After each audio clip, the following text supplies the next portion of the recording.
Good morning. It's Tuesday, July 16th, and today I want to talk about something that had a great effect upon my life. Because when I was going to college, and I stopped it on and off a couple of years when I was in my early 20s. And then when I finally decided to go back to college, I was married, I had 2 children, and I worked in the U.S. Post Office. And the post office was a great place to work for somebody who had ambitions in graduating from college, because the post office provided many different work shifts.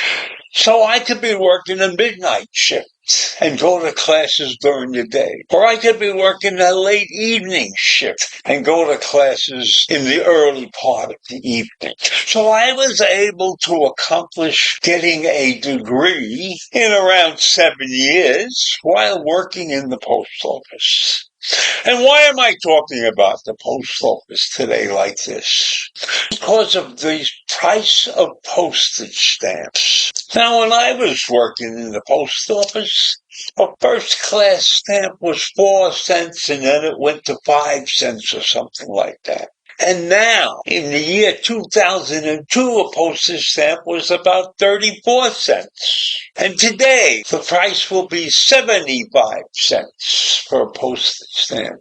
And part of the problem is that very few people are mailing anything. When I get mail, it's rare that I have a letter of any kind that has come to me. We get cards, anniversary cards, birthday cards, they come. But everything else I get in the mail is something known as second class, junk mail, we used to call it. The post office is not delivering letters like they used to. And so it stands to reason that they have to raise the price of a first-class letter.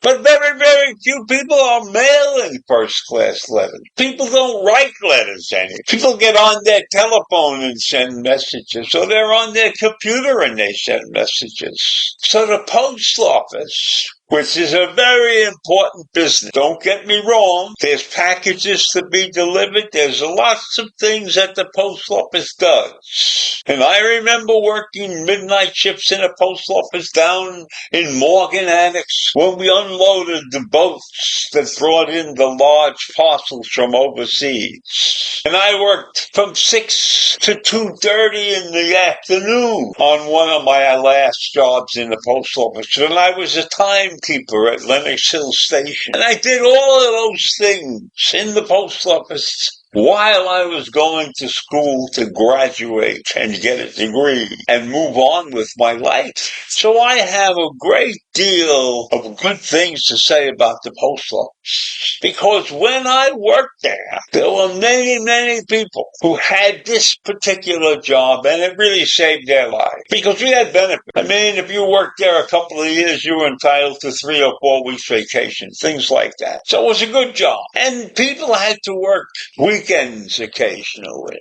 And one very interesting story that I like to tell people was about the Orthodox Jews that worked in the post office. Many, many people in the post office loved the Orthodox Jew because they would work on Sunday. Because the post office doesn't shut down. The post office is a 24/7 business.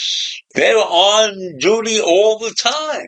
Now, you may go to the local post office and it's closed because of the selling of stamps or something that's not open to the public at that point. But in the background, they are sorting mail. They are moving packages around. They are keeping you informed with all kinds of different materials. So I feel that the post office is getting short shrift in many ways. And that is why postage goes up and up and up. But your mail has to be delivered. The trucks have to run. The postman has to be paid. But the postman is but a small part of the postal employee universe. Because there are many people that are not out delivering the mail. They are sorting. They are getting packages off the ships that come from overseas. They are assembling the mail, sorting it through the evenings into the hours of the morning to get it into the carrier route so that it is delivered. So the post office is a struggling organization right now monetarily because people don't write letters anymore. People send cards occasionally, but they don't write letters. Everything in the world that would be used to be handled by the post office is now handled by your phone or your computer or something where you just can transmit whatever you want. So I understand why prices are going up for packages and postage. It's necessary. The post office is very necessary for this country to run. So don't feel bad when you have to buy a stamp now for 74 cents or 75 cents and you have to mail a couple of things out. Now, I'm a loyalist. I love the post office because I got to where I am now because I had that job for 7 years. But I recognize the fact that for many, many people, they don't write letters. They don't send cards. They do everything on their phone or on their computer. And so the post office is struggling to make ends meet. And that's a shame in a lot of ways. But that's what we call progress. We move on. And one of the problems with moving on is that the post office is shrinking business in a sense of first-class mail. There's a lot of second and third-class mail that goes out. The first-class mail is like a dying breed.